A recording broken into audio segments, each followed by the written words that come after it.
ये गल काजी ने आके औरंगजेब बादशाह नूं दसी है।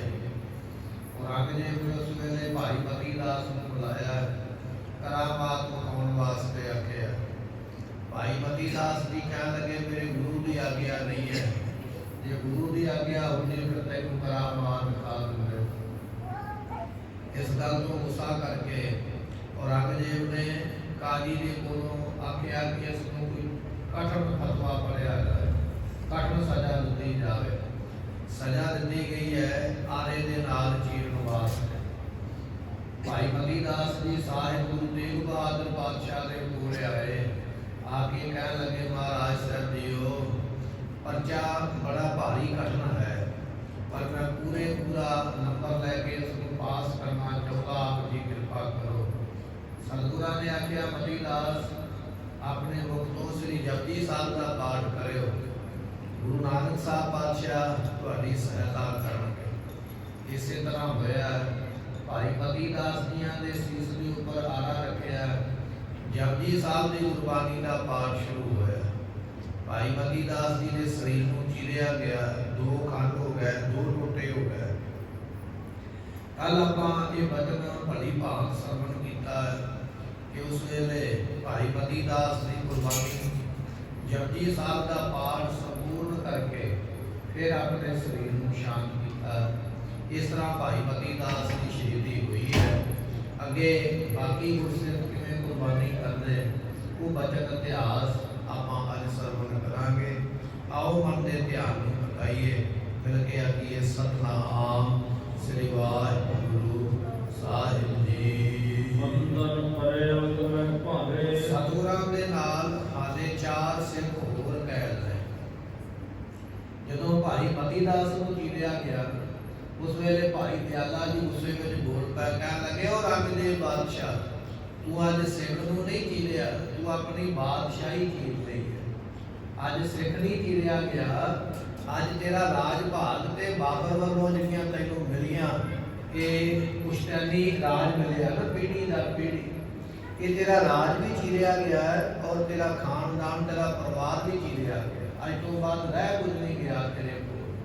ये सिख नहीं चीरिया, तू बादशाही चीर रही है। जो भाई दयाला जी ने वचन किए, औरंगजेब को बड़ा सच्चा वचन सुन के बड़ा गुस्सा लगा। काजी को बुलाया गया, कह लगा सिख ने मैनू ये जवाब दिता, ये वास्ते भी फतवा लाया जाए, ये वास्ते भी सजा सुनाई जाए। उस वेले काजी ने फतवा पढ़िया, इस सिख नूं बड़ी सारी देग पानी दी भर के ਉਹਦੇ ਵਿੱਚ ਇਹ ਸਿੱਖ ਦੇ ਹੱਥ ਪੈਰ ਬੰਨ੍ਹ ਕੇ ਤੇ ਉਹਦੇ ਵਿੱਚ ਸੁੱਟਿਆ ਜਾਵੇ, ਥੱਲੇ ਬੜੀ ਪ੍ਰਚੰਡ ਅੱਗ ਬਾਲੀ ਜਾਵੇ, ਪਾਣੀ ਵਿੱਚ ਉਬਾਲ ਕੇ ਇਹ ਸਿੱਖ ਨੂੰ ਮਾਰਿਆ ਜਾਵੇ।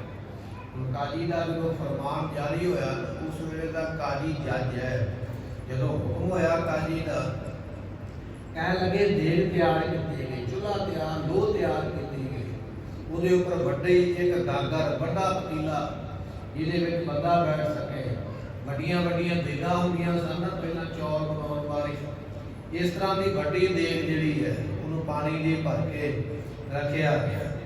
ਭਾਈ ਦਇਆਲਾ ਜੀ ਸਾਹਿਬ ਗੁਰੂ ਤੇਗ ਬਹਾਦਰ ਪਾਤਸ਼ਾਹ ਦੀ ਸ਼ਰਨ ਵਿੱਚ ਆਏ, ਬੇਨਤੀ ਕੀਤੀ ਮਹਾਰਾਜ ਮੇਰੀ ਸ਼ਹੀਦੀ ਹੋਣ ਵਾਸਤੇ ਪਾਣੀ ਦੀ ਦੇਗ ਦਾ ਫਰਮਾਨ ਹੋਇਆ, ਆਪ ਜੀ ਮੇਰੇ ਤੇ ਵੀ ਕਿਰਪਾ ਕਰੋ, मैं मती दास ने वांग शहीदी चढ़ती कला दे के जावा। साहिब गुरु तेग बहादुर महाराज जी कह लगे भाई दयाला जी तुसीं हर वेले गुरु अर्जन साहब पातशाह की बाणी श्री सुखमनी साहब का पाठ करते हो, जो देग में बैठन लगोगे गुरु अर्जन साहब पातशाह के चरणों का ध्यान धर के सुखमनी साहब गुरबाणी का पाठ शुरू करो, गुरु पातशाह कृपा करनगे, तुहाडी उस वेले बख्शिश प्राप्त होगी। कह लगे भाई दयाला जी को उबलते हुए बड़े पानी के देगचे में बिठाया गया गुरु को। जो भाई दयाला जी उबलते पानी में बैठे, नाल ही मुख तो बचन शुरू हो गया, आद गुर नम है, जुगाल गुर नम है, सतगुर ए नम है, श्री गुरुदेव ए नम है। ये वचन भाई साहब जी ने अपने मुख तो शुरू किए। कह लगे जलाल बड़ी प्रचंड अग बालते पे, पानी उबल के गागर दे विचों बाहर चूल्हे दे विच आके पैंदा पिया। भाई दयाला जियां दा शरीर ਦੇਗੇ ਦੇ ਵਿੱਚ ਉਬਲਦਾ ਪਿਆ ਜਿਵੇਂ ਆਲੂ ਨੂੰ ਉਬਾਲਿਆ ਜਾਂਦਾ ਹੈ। ਉੱਪਰ ਬੜਾ ਭਾਰੀ ਢੱਕਣ ਦਿੱਤਾ ਹੋਇਆ ਹੈ, ਪਰ ਸੁਖਮਨੀ ਸਾਹਿਬ ਦੇ ਗੁਰਬਾਣੀ ਦੀ ਪਾਠ ਦੀ ਆਵਾਜ਼ ਬਾਹਰ ਤੱਕ ਦੂਰ ਤੱਕ ਗੁਰੂ ਕੋ ਸੁਣਾਈ ਦਿੰਦੀ ਹੈ। ਕੋਈ ਹਾਏ ਨਹੀਂ ਹੈ, ਕੋਈ ਸੀ ਨਹੀਂ ਹੈ, ਜੁੜਿਆ ਹੋਇਆ ਗੁਰਬਾਣੀ ਦੇ ਨਾਲ ਗੁਰੂ ਦਾ ਸਿੱਖ ਬਾਣੀ ਪੜ੍ਹਦਾ ਪਿਆ। ਬਾਣੀ ਪੜ੍ਹਦਿਆਂ ਪੜ੍ਹਦਿਆਂ ਸੁਖਮਨੀ ਸਾਹਿਬ ਦੀਆਂ 8 ਅਸ਼ਟਪਦੀਆਂ ਗੁਰੂ ਕੇ ਸਿੱਖ ਨੇ ਪੜ੍ਹੀਆਂ ਤੇ ਜਦੋਂ ਆ ਗਿਆ ਨਾ ਬ੍ਰਹਮ ਗਿਆਨੀ ਵਾਲੀ ਪੰਕਤੀ, ਬ੍ਰਹਮ ਗਿਆਨੀ ਵਾਲੀ ਪੌੜੀ, ਬ੍ਰਹਮ ਗਿਆਨੀ ਵਾਲੀ ਅਸ਼ਟਪਦੀ ਤੇ ਆਇਆ, ਕਹਿਣ ਲੱਗੇ ਇਹਨੇ ਚਰਨੋਂ ਉਬਲਦੇ ਪਾਣੀ ਨੇ ਸਾਰਾ ਸਰੀਰ ਵੱਖੋ ਵੱਖਰਾ ਕਰ ਦਿੱਤਾ। ਹੱਡ ਵੱਖਰੇ ਹੋ ਗਏ, ਮਾਸ ਵੱਖਰਾ ਪਾਣੀ ਵਿੱਚ ਤੈਰਨ ਲੱਗ ਪਿਆ, ਇਸ ਵੱਖਰੇ ਤੈਰਨ ਲੱਗ ਪਏ, ਸਰੀਰ ਦਾ ਵਜੂਦ ਹੀ ਕੋਈ ਨਹੀਂ ਰਹਿ ਗਿਆ।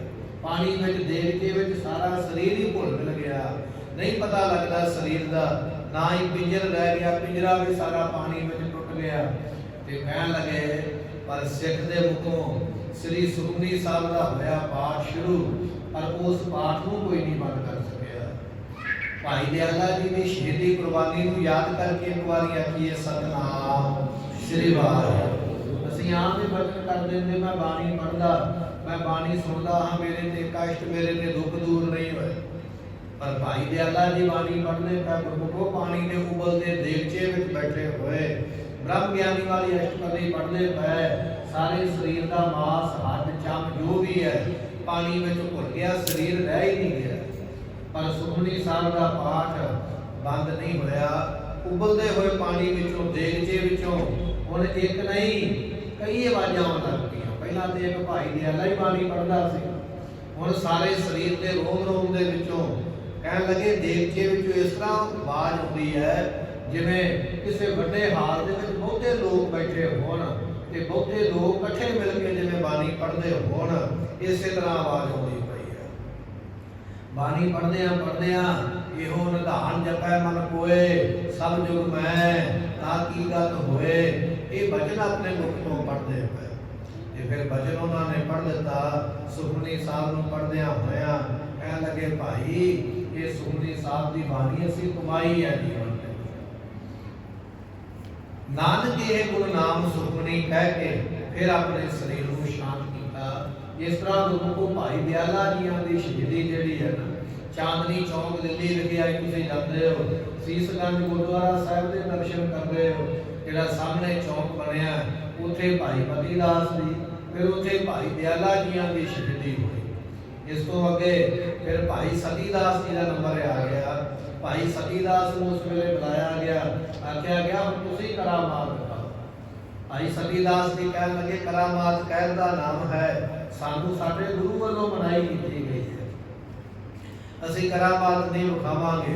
ਕਾਜੀ ਨੇ ਫਿਰ ਫਤਵਾ ਪੜਿਆ, ਇਹ ਸਿੱਖ ਨੂੰ ਕੀ ਸਜ਼ਾ ਦਿੱਤੀ ਜਾਵੇ, ਇਹ ਸਮੇਂ ਦੀ ਸਰਕਾਰ ਦਾ ਹੁਕਮ ਨਹੀਂ ਮੰਨਦਾ ਪਿਆ। ਤੇ ਕਾਜੀ ਨੇ ਸਜ਼ਾ ਲਾ ਦਿੱਤੀ, ਸਿੱਖ ਨੂੰ ਰੁੱਖ ਦੇ ਨਾਲ ਬੰਨ੍ਹ ਕੇ ਅਤੇ ਇਹਦੇ 4 ਚੁਫੇਰੇ ਰੂੰ ਲਪੇਟ ਕੇ, ਰੂੰ ਲੈ ਕੇ ਆਂਦੀ ਜਾਵੇ, ਰੂੰ ਲਿਆ ਕੇ ਇਹਦੇ ਸਰੀਰ ਦੇ ਨਾਲ ਬੰਨ੍ਹੀ ਜਾਵੇ ਸੰਗਲਾਂ ਦੇ ਨਾਲ, ਫਿਰ ਇਹ ਸਿੱਖ ਨੂੰ ਰੁੱਖ ਦੇ ਨਾਲ ਬੰਨਿਆ ਜਾਵੇ ਤਾਂ ਕਿ ਭੱਜ ਨਾ ਜਾਵੇ, ਕਿਸੇ ਬੰਨੇ ਦੌੜ ਨਾ ਜਾਵੇ। ਫਿਰ ਮਨਾਪੁਰੀ ਰੂਈ ਜਿਹੜੀ ਇਹਦੇ ਉੱਪਰ ਪਾ ਕੇ ਇਹਦੇ ਨਾਲ ਬੰਨ੍ਹ ਕੇ ਉਸ ਰੂਈ ਨੂੰ ਅੱਗ ਲਾ ਦੇ। ਹੁਣ ਸ਼ਹੀਦ ਕਰਨਾ ਤੇ ਤਲਵਾਰ ਦੇ ਇੱਕ ਝਟਕੇ ਨਾਲ ਵੀ ਹੋ ਸਕਦਾ, ਪਰ ਕੱਲਾ ਸ਼ਹੀਦ ਹੀ ਨਹੀਂ ਕਰਨਾ ਹੈ, ਅਸਲ ਵਿੱਚ ਡਰਾਉਣਾ ਵੀ ਹੈ। ਅਸਲ ਦੇ ਵਿੱਚ ਸਜ਼ਾ ਉਹ ਦੇਣੀ ਹੈ ਜਿਹਨੂੰ ਸੁਣ ਕੇ ਸਰੀਰ ਕੰਬ ਜਾਵੇ, ਬੁੱਧ ਹੀ ਕੰਬ ਜਾਵੇ, ਇਹ ਸਿੱਖ ਤੜਫ ਤੜਫ ਕੇ ਸ਼ਹੀਦ ਹੋਵੇ, ਇਹੋ ਜਿਹੀ ਸਜ਼ਾ ਦੇਣੀ ਹੈ। ਇਹ ਵਿਚਾਰ ਬਣਾ ਕੇ ਤਾਂ ਰੂਈ ਦੇ ਵਿੱਚ ਬੰਨਿਆ, ਕਿਉਂਕਿ ਰੂਈ ਨੂੰ ਲੱਗੀ ਹੋਈ ਅੱਗ ਆਪਾਂ ਆਮ ਹੀ ਦੇਖਦੇ ਹਾਂ ਕਿ ਯਕਦਮ ਇੱਕੇ ਵਾਰੀ ਅੱਗ ਨਹੀਂ ਲੱਗਦੀ ਹੈ, ਰੂਈ ਹੌਲੀ ਹੌਲੀ ਧੁਖਦੀ ਹੈ। ਜਿਵੇਂ ਰੂੜੀ ਨੂੰ ਅੱਗ ਲੱਗ ਜਾਵੇ ਤੇ ਰੂੜੀ ਨੂੰ ਅੱਗ ਲੱਗੀ ਹੋਈ ਛੇਤੀ ਖਤਮ ਨਹੀਂ ਹੁੰਦੀ ਹੈ, ਉਹ ਧੁਖਦੀ ਰਹਿੰਦੀ, ਉਹ ਬਲਦੀ ਰਹਿੰਦੀ ਹੈ। ਇਸੇ ਤਰ੍ਹਾਂ ਰੂਈ ਨੂੰ ਅੱਗ ਤਾਂ ਲਾਏਗੀ, ਹੌਲੀ ਹੌਲੀ ਰੂਈ ਬਲੇਗੀ, ਸਿੱਖ ਦਾ ਸਰੀਰ ਹੌਲੀ ਹੌਲੀ ਸੜੇਗਾ। ਜਦੋਂ ਸਰੀਰ ਨੂੰ ਅੱਗ ਪਵੇਗੀ ਨਾ, ਪੈਰ ਸੜਨਗੇ, ਬਾਹਾਂ ਦਾ ਮਾਸ ਸੜੇਗਾ, ਲੱਤਾਂ ਦਾ ਮਾਸ ਸੜੇਗਾ, ਮੋਢਿਆਂ ਦਾ ਮਾਸ ਸੜੇਗਾ। ਉਸ ਵੇਲੇ ਸਿੱਖ ਚੀਕਾਂ ਮਾਰ ਕੇ ਆਖੇਗਾ ਵੀ ਮੈਂ ਮੁਸਲਮਾਨ ਬਣਨ ਵਾਸਤੇ ਤਿਆਰ ਹਾਂ। ਤਾਂ ਰੂਈ ਦੇ ਵਿੱਚ ਗੁਰਮੁਖੋਂ ਬੰਨ ਕੇ ਸ਼ਹੀਦ ਕਰਨ ਦਾ ਹੁਕਮ ਕਾਜੀ ਵੱਲੋਂ ਪੜਿਆ ਗਿਆ। ਭਾਈ ਸਤੀ ਦਾਸ ਜੀ ਆ ਗਏ ਸਾਹਿਬ ਗੁਰੂ ਤੇਗ ਬਹਾਦਰ ਮਹਾਰਾਜ ਜੀਆਂ ਦੇ ਕੋਲ ਆ ਕੇ ਬੇਨਤੀ ਕਰਨ ਲੱਗੇ, ਪਾਤਸ਼ਾਹ मेरी शहीदी जिहड़ी है रूई दे विच बंध के होण लगी है, पर कृपा करो आप जी मेरे सिर ते मेहर दा हथ रखो पातशाह, मेरी शहीदी चढ़दी कला विच होवे, मैं किते डोल ना जावां।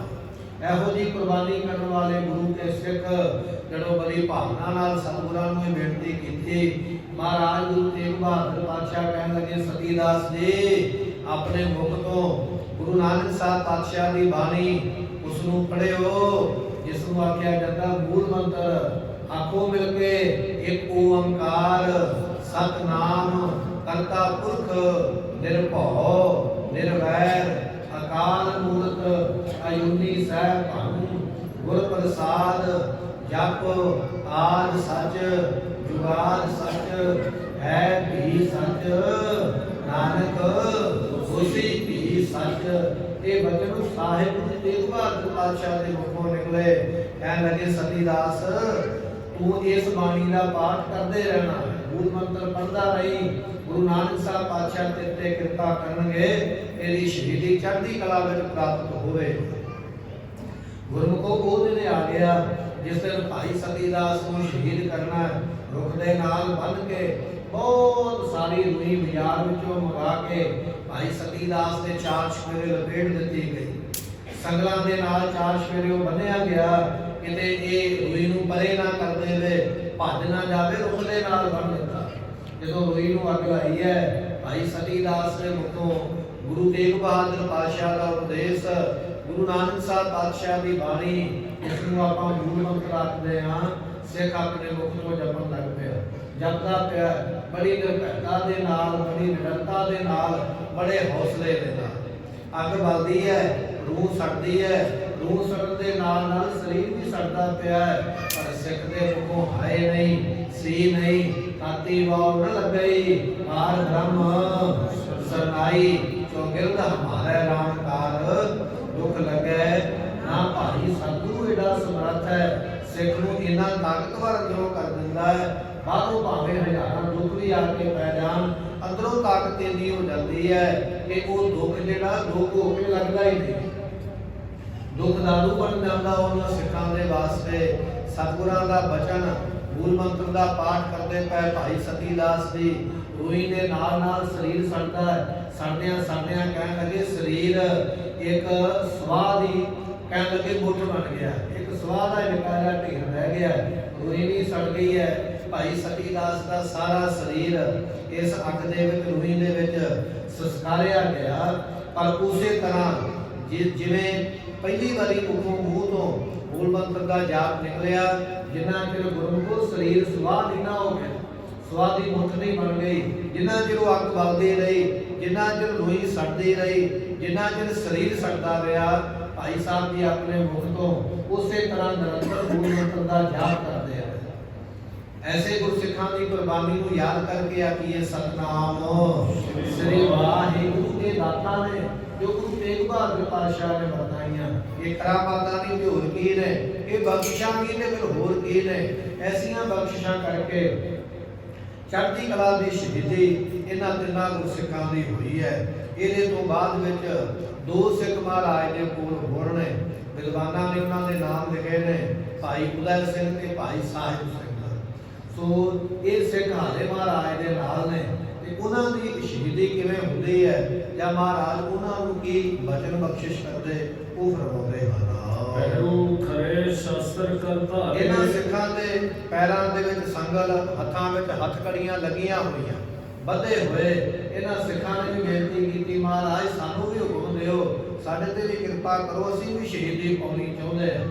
गुरु तेग बहादुर पातशाह कहण लगे नहीं भाई तुहाडी हाले परारंभ बाकी है, तुसीं हाले जिहड़ा भोजन प्रशादा अकाल पुरख ने तुहाडे कर्मां 'च लिखिआ वो हाले तुसीं छकना है, हाले तुहाडे कर्मां 'च मिले हुए स्वास बाकी ने वो तुसीं अजे प्राप्त करने ने, हाले तुहाडी परारंभ खत्म नहीं हुई है, इस करके तुहानूं इह शहीदी दा समां हुण प्रदान नहीं होवेगा। फिर सतगुरु सानू की आग्या है, पातशाह कहने लगे तुसीं चले जाओ आनंदपुर साहब की धरती ते जाके उत्थे इत्थों दा सारा वातावरण जो भी इत्थे वापरिया सकता सारा जाके दस दिओ। ये सिखां ने बेनती कीती महाराज साडे पैरां विच बेड़ियां पईयां होईयां, हत्थां विच हथकड़ियां लगियां होईयां, ਜੇਲ੍ਹ ਦੇ ਦਰਵਾਜ਼ੇ ਬੰਦ ਨੇ, ਬੜੇ ਵੱਡੇ ਜੰਦਰੇ ਲੱਗੇ ਹੋਏ, ਬਾਦਸ਼ਾਹ ਜੇਲ੍ਹ ਵਿੱਚੋਂ ਕਿਵੇਂ ਨਿਕਲ ਸਕਦੇ ਆ? ਇਹ ਬੇਨਤੀ ਕਰਦੇ ਹਨ। ਹੈ ਅਸੰਜਤ ਪੌਰ ਕਿਵਾਰੇ ਸਤਿਗੁਰੂ ਪਾਤਸ਼ਾਹ ਦਰਵਾਜ਼ੇ ਪੌੜੀਆਂ ਸਾਰੇ ਬੰਦ ਨੇ, ਜੰਦਰੇ ਲੱਗੇ ਹੋਏ ਹਨ। ਦਾਰ ਸ਼੍ਰਿੰਖਲਾ ਤਾਰੂ ਮਾਰੇ ਵੱਡੇ ਸੰਗਲ ਮਾਰ ਕੇ ਤੇ ਸਾਨੂੰ ਸੰਗਲਾਂ ਦੇ ਨਾਲ, ਜੰਦਰਿਆਂ ਦੇ ਨਾਲ ਇਹਨਾਂ ਮੁਗਲਾਂ ਨੇ ਬੱਧਾ ਹੋਇਆ ਹੈ। ਕਿਮ ਆਪ ਨਿਕਸਨ ਬਣਾ ਹਮਾਰੂ ਸਤਿਗੁਰੂ ਸਾਡਾ ਨਿਕਲਣਾ ਕਿਵੇਂ ਹੋ ਸਕਦਾ ਹੈ? ਅਸੀਂ ਤੇ ਚਾਹੁੰਦੇ ਹਾਂ ਵੀ ਇੱਥੇ ਕੁਰਬਾਨੀ ਕਰੀਏ, ਸ਼ਹੀਦੀ ਦੇਈਏ, ਪਰ ਆਪ ਜੀ ਦਾ ਬਚਨ ਵੀ ਟਾਲਿਆ ਨਹੀਂ ਜਾ ਸਕਦਾ, ਮੋੜਿਆ ਨਹੀਂ ਜਾ ਸਕਦਾ। ਪਾਤਸ਼ਾਹ ਫਿਰ ਜੇ ਆਪ ਜੀ ਕਹਿੰਦੇ ਹੋ ਵੀ ਅਸੀਂ ਚਲੇ ਜਾਈਏ, ਪਰ ਮਹਾਰਾਜ ਜਾਈਏ ਕਿਵੇਂ? ਇਹਨਾਂ ਸੰਗਲਾਂ ਦੇ ਨਾਲ ਸਾਨੂੰ ਬੱਧਾ ਹੋਇਆ ਹੈ। ਮਾਰੋ ਹੋਏ ਹੈ ਹਿਰਦੇ ਵਿਚਾਰ ਤੇ ਅਸੀਂ ਤੇ ਵਿਚਾਰਦੇ ਹਾਂ ਵੀ ਅਸੀਂ ਸ਼ਹੀਦੀ ਲਈਏ, ਅਸੀਂ ਕੁਰਬਾਨੀ ਕਰੀਏ। ਸਾਡੇ ਮਨ ਦੀ ਤੇ ਮਨਸ਼ਾ ਇਹ ਹੈ, ਪਰ ਮਹਾਰਾਜ ਤੁਹਾਡਾ ਵਚਨ ਮੰਨਣਾ ਵੀ ਜ਼ਰੂਰੀ ਹੈ। ਜੇ ਆਪ ਜੀ ਹੁਕਮ ਕਰਦੇ ਤੇ ਅਸੀਂ ਜਾਣ ਨੂੰ ਵੀ ਤਿਆਰ ਹਾਂ, ਪਰ ਪਾਤਸ਼ਾਹ ਹੁਣ ਜਾਣ ਵਾਸਤੇ ਰਸਤਾ ਕੋਈ ਨਹੀਂ ਬਚਿਆ, ਸਾਰੇ ਰਸਤੇ ਬੰਦ ਹਨ। ਸੋਨ ਸ਼੍ਰੀ ਤੇਗ ਬਹਾਦਰ ਭਾਖਾ ਗੁਰੂ ਤੇਗ ਬਹਾਦਰ ਪਾਤਸ਼ਾਹ ਮਹਾਰਾਜ ਸਾਹਿਬ ਜੀ ਨੇ ਸੁਣੇ ਨਾ ਸਿੱਖਾਂ ਦੇ ਬਚਨ, ਤੇ ਗੁਰੂ ਪਾਤਸ਼ਾਹ ਸੁਣ ਕੇ ਕਹਿਣ ਲੱਗੇ ਹਨ, ਕਹੋ ਜਥਾ ਪੁਰੀਆ ਬਲਾਖਾ। ਮਹਾਰਾਜ ਕਹਿਣ ਲੱਗੇ ਜਿਵੇਂ ਤੁਹਾਡੀ ਇੱਛਾ ਨਾ ਗੁਰੂ ਦੇ ਸਿੱਖੋ, ਉਵੇਂ ਹੀ ਪੂਰੀ ਹੋਵੇਗੀ, ਫਿਕਰ ਕੋਈ ਨਾ ਕਰੋ। ਇਹ ਤੁਹਾਨੂੰ ਸੰਗਲ, ਇਹ ਜੰਦਰੇ, ਇਹ ਜੇਲਾਂ ਤੁਹਾਨੂੰ ਰੋਕ ਨਹੀਂ ਸਕਣਗੀਆਂ, ਤੁਹਾਡੀ ਇੱਛਾ ਅਸੀਂ ਪੂਰੇ ਕਰਦੇ ਹਾਂ। ਬੰਧਨ ਪਾਇਨ ਤੇ ਸ਼ੁੱਧ ਜੈ ਹੈ ਇਹ ਤੇਰੇ ਤੁਹਾਡੇ ਜਿਹੜੇ ਬੰਧਨ ਪੈ ਨੇ ਨਾ, ਪੈਰਾਂ ਨੂੰ ਬੇੜੀਆਂ, ਹੱਥਾਂ ਨੂੰ ਹੱਥ ਕੜੀਆਂ, ਦਰਵਾਜ਼ਿਆਂ ਨੂੰ ਜੰਦਰੇ ਲੱਗੇ ਹੋਏ, ਇਹ ਸਾਰੇ ਟੁੱਟ ਜਾਣਗੇ, ਕੋਈ ਵੀ ਤੁਹਾਨੂੰ ਰੋਕ ਨਹੀਂ ਸਕੇਗਾ। ਸਗਰੇ ਪੌਰ ਕਿਵਾਰ ਖੁੱਲੇ ਤੇ ਹੈ ਜਿੰਨੇ ਦਰਵਾਜ਼ੇ ਨੇ ਆਪਣੇ ਆਪ ਹੀ ਖੁੱਲ ਜਾਣਗੇ, ਸਾਰੇ ਦਰਵਾਜ਼ੇ ਖੁੱਲ ਜਾਣਗੇ। ਇਹ ਆਪਾਂ ਇਤਿਹਾਸ ਦੁਆਪਰ ਯੁੱਗ ਦੇ ਵਿੱਚ ਜਦੋਂ ਕੰਸ ਨਾਮ ਦੇ ਰਾਜੇ ਨੇ ਭਗਵਾਨ ਕ੍ਰਿਸ਼ਨ ਜੀਆਂ ਦੇ ਮਾਤਾ ਪਿਤਾ ਨੂੰ ਜੇਲ੍ਹ ਦੇ ਵਿੱਚ ਬੰਦ ਕੀਤਾ ਸੀ, ਕਹਿਣ ਲੱਗੇ ਜਦੋਂ ਅੰਮ੍ਰਿਤ ਵੇਲੇ ਜਾਂ ਅੱਧੀ ਰਾਤ ਨੂੰ ਭਗਵਾਨ ਕ੍ਰਿਸ਼ਨ ਜੀਆਂ ਦਾ ਅਵਤਾਰ ਹੋਇਆ ਕਿ ਉਸ ਵੇਲੇ ਸਾਰੇ ਦਰਵਾਜ਼ੇ ਆਪਣੇ ਆਪ ਖੁੱਲ ਗਏ, ਸੰਗਲ ਆਪਣੇ ਆਪ ਖੁੱਲ ਗਏ, ਅਤੇ ਭਗਵਾਨ ਜੀ ਦੇ ਪਿਤਾ ਜੀ ਉਸ ਵੇਲੇ ਚੌਕੇ ਦੇ ਨੇੜੇ ਦੇ ਪਿੰਡ ਉਹਨਾਂ ਨੂੰ ਯਮਨਾ ਪਾਰ ਕਰਕੇ ਛੱਡ ਆਏ। ਇੱਥੇ ਗੁਰੂ ਤੇਗ ਬਹਾਦਰ ਪਾਤਸ਼ਾਹ ਬਚਨ ਕਰਦੇ, ਕਹਿਣ ਲੱਗੇ ਗੁਰੂ ਜੀਓ ਸਿੱਖੋ, ਜੇ ਤੁਹਾਡੇ ਜਾਣ ਦੀ ਮਨਸ਼ਾ ਤੁਸੀਂ ਰੱਖਦੇ ਹੋ, ਇਹ ਸੰਗਲ ਤੇ ਜੰਦਰੇ ਤੁਹਾਨੂੰ ਰੋਕ ਨਹੀਂ ਪਾਉਣਗੇ, ਸੋ ਇਹ ਸਾਰੇ ਆਪਣੇ ਆਪ ਖੁੱਲ ਜਾਣਗੇ, ਤੁਹਾਡੇ ਜਾਣ ਵਿੱਚ ਕੋਈ ਰੁਕਾਵਟ ਨਹੀਂ ਆਏਗੀ। ਚੌਕੀਦਾਰ ਨਾ ਦੇਖਾ ਕੋਈ ਇਹ ਤੁਹਾਨੂੰ ਕੋਈ ਵੀ ਚੌਕੀਦਾਰ, ਪਹਿਰੇਦਾਰ, ਜਿੰਨੇ ਸਿਪਾਹੀ ਲੱਗੇ ਹੋਏ, ਨਿਗਰਾਨੀ ਕਰਨ ਵਾਲੇ, ਕੋਈ ਵੀ ਤੁਹਾਨੂੰ ਵੇਖ ਨਹੀਂ ਸਕੇਗਾ। ਤੁਸੀਂ ਕਿਸੇ ਨੂੰ ਦਿਖਾਈ ਨਹੀਂ ਦਿਓਗੇ, ਤੁਸੀਂ ਸਾਰਿਆਂ ਨੂੰ ਵੇਖ ਲਓਗੇ, ਪਰ ਤੁਹਾਨੂੰ ਕੋਈ ਨਹੀਂ ਵੇਖ ਸਕੇਗਾ। ਤੁਸੀਂ ਆਪਣੀ ਮੌਜ ਨਾਲ ਜਾ ਸਕਦੇ ਹੋ। ਚਲੇ ਜਾਓ ਜਿਸ ਇੱਛਾ ਹੋਈ ਜਿਹਦੀ ਇੱਛਾ ਹੈ ਨਾ, ਚਲੇ ਜਾਓ ਅਤੇ ਗੁਰਬਾਣੀ ਦਾ ਬਚਨ ਪੜੋ। ਕਾਟੀ ਬੇੜੀ ਪਗੋ ਤੇ ਗੁਰ ਕੀਨੀ ਬੰਦ ਖਲਾਸ, ਇਹ ਗੁਰਬਾਣੀ ਦਾ ਬਚਨ ਹੈ। ਸਤਿਗੁਰੂ ਕਹਿਣ ਲੱਗੇ ਜਦੋਂ ਜਾਣ ਦੀ ਇੱਛਾ ਰੱਖੋਗੇ ਨਾ, ਵੀ ਹੁਣ ਜਾਣ ਨੂੰ ਮਨ ਕਰਦਾ, ਗੁਰਬਾਣੀ ਦੀ ਇਹ ਪੰਕਤੀ ਪੜ੍ਹਦੇ ਹੋ ਕਿ ਕਾਟੀ ਬੇੜੀ ਪਗੋ ਤੇ ਗੁਰ ਕੀਨੀ ਬੰਦ ਖਲਾਸ। ਜਦੋਂ ਇਹ ਬਾਣੀ ਦੀ ਪੰਕਤੀ ਪੜੋਗੇ ਨਾ, ਤੁਹਾਡੀਆਂ ਜਿਹੜੀਆਂ ਬੇੜੀਆਂ ਪੈਰਾਂ ਨੂੰ ਪਈਆਂ ਹੋਈਆਂ, ਹੱਥ ਕੜੀਆਂ ਲੱਗੀਆਂ ਹੋਈਆਂ, ਬੰਦ ਦਰਵਾਜ਼ੇ ਸਾਰੇ ਆਪਣੇ ਆਪ ਖੁੱਲ ਜਾਣਗੇ, ਕਿਸੇ ਤਰ੍ਹਾਂ ਦੀ ਕੋਈ ਦਿੱਕਤ ਨਹੀਂ ਆਵੇਗੀ। ਉਸ ਵੇਲੇ ਸਿੱਖਾਂ ਨੇ ਆਖਿਆ ਠੀਕ ਹੈ ਮਹਾਰਾਜ ਜੀ। ਜਦੋਂ ਜਾਣ ਦਾ ਮਨ ਬਣਿਆ ਤੇ ਸਿੱਖਾਂ ਨੇ ਫਿਰ ਗੁਰੂ ਨਾਨਕ ਸਾਹਿਬ ਪਾਤਸ਼ਾਹ ਦੇ ਚਰਨਾਂ ਵਿੱਚ ਕਰਕੇ ਅਰਦਾਸ ਇਹ ਗੁਰਬਾਣੀ ਦੀ ਪੰਕਤੀ ਪੜ੍ਹ ਦਿੱਤੀ। ਕਾਟੀ ਬੇੜੀ ਪਗੋਂ ਤੇ, ਪੈਰਾਂ ਦੇ ਵਿੱਚੋਂ ਬੇੜੀਆਂ ਸਤਿਗੁਰੂ ਕੱਟ ਦਿੰਦੇ, ਗੁਰ ਕੀਨੀ ਬੰਦ ਖਲਾਸ, ਬੰਧਨਾਂ ਤੋਂ ਗੁਰੂ ਖਲਾਸੀ ਕਰਾ ਦਿੰਦਾ, ਆਜ਼ਾਦੀ ਕਰਵਾ ਦਿੰਦਾ ਹੈ। ਜਦੋਂ ਇਹ ਗੁਰਬਾਣੀ ਦੀ ਪੰਕਤੀ ਪੜ੍ਹੀ, ਗੁਰਮੁਖੋ ਉਸੇ ਵੇਲੇ ਪੈਰਾਂ ਦੀਆਂ ਬੇੜੀਆਂ ਟੁੱਟ ਗਈਆਂ, ਹੱਥਾਂ ਦੀਆਂ ਹੱਥਕੜੀਆਂ ਟੁੱਟ ਕੇ ਥੱਲੇ ਡਿੱਗ ਪਈਆਂ, ਜਿੰਨੇ ਸੰਗਲ ਸਨ ਸਾਰੇ ਟੁੱਟ ਕੇ ਪੈਰਾਂ ਵਿੱਚ ਡਿੱਗ ਪਏ, ਜਿੰਨੀਆਂ ਜੇਲ੍ਹਾਂ ਦੇ ਦਰਵਾਜ਼ੇ ਬੰਦ ਸਨ ਆਪਣੇ ਆਪ ਖੁੱਲ ਗਏ। ਐਸੀ ਰਹਿਮਤ ਮਹਾਰਾਜ ਦੀਆਂ ਨੇ ਆਪਣੇ ਇਹਨਾਂ ਸਿੱਖਾਂ ਦੇ ਉੱਪਰ ਕੀਤੀ ਹੈ।